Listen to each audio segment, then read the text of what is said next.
নাউজুবিল্লাহ বলেন না।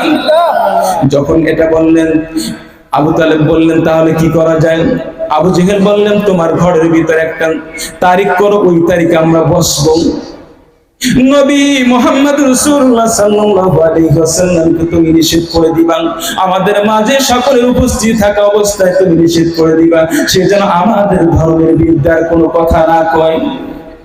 একদিন ডাকলেন, একদিন তারিখ নির্ধারণ করে ডাকলেন। আবু তালেব যেই জায়গাটা, ঘরের ভিতরে যেই জায়গাটায় বসান, যেই রুমের ভিতরে, যেই কক্ষের ভিতরে আবু তালেব বসান, ঠিক তার ডান পাশে একটা জায়গা রেখেছিল।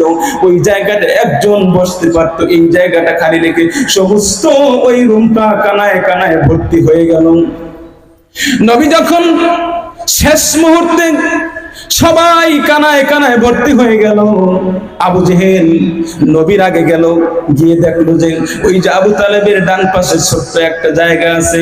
তিনি তার হঠাৎ মাথার ভিতরে, ব্রেনের ভিতরে কাজ করলো, আবু তালেবের কাছে যদি ওই জায়গাটা থাকে, নবী মুহাম্মদ রাসূলুল্লাহ সাল্লাল্লাহু আলাইহি ওয়াসাল্লামকে ডেকে নিয়ে তার কাছে বসাবে। তার কাছে যখন বসাবে তার মায়া লাগতে পারে, মহব্বত হতে পারে, অতএব তার পক্ষে নাও তার পক্ষে যেতে পারে, অতএব যাতে তার পক্ষে না যাইতে পারে, এই জন্য আবু জাহেল চট করে ভিতরে ঢুকে মানুষদেরকে ডেঙ্গিয়ে ওই যে ফাঁকা জায়গাটায় বসে গেল। নাউজুবিল্লাহ বলেন না। নবী যখন গেলেন দরজার সামনে, কক্ষের সামনে গেলেন, গিয়ে দেখেন সব কানায় ভর্তি, কোনো জায়গা খালি নাই। নবী ওই যে দরজার কিনারায় ছোট্ট একটা জায়গা পেলেন, ওই জায়গাটায় বসলেন। সুবহানাল্লাহ বলেন না।